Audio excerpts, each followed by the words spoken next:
সার্বিক সহযোগিতায় আমাদের কাঙ্ক্ষিত স্বপ্ন, কাঙ্ক্ষিত লক্ষ্য জাতীয়করণ করে এ আশাবাদ ব্যক্ত করছি। সকলের উন্নতি কামনা করছি, সকলের স্বাস্থ্য নির্মাণ কামনা করছি।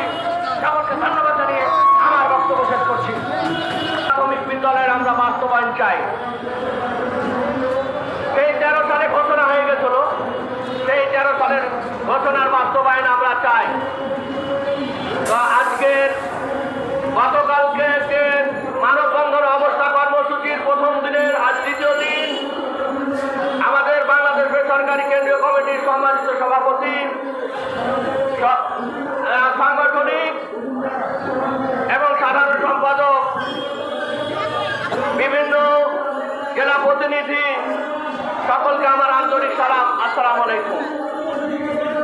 আপনারা বিগত 17-18 সাল থেকে অদ্যাবধি আমরা বিভিন্ন সময়ে বিভিন্নভাবে এই অবস্থান কর্মসূচি, মানববন্ধন এবং পথযাত্রা করে যাচ্ছি। এখন অবধি আমাদের এই 13 সালের ঘোষণার বাস্তবায়ন হচ্ছে না। তাই আমরা এই যে অত্যন্ত পরিশ্রম করে, বিভিন্ন কষ্ট করে এবং বিভিন্ন জায়গা থেকে এই প্রশাসনের লাঞ্ছিত নিপীড়িত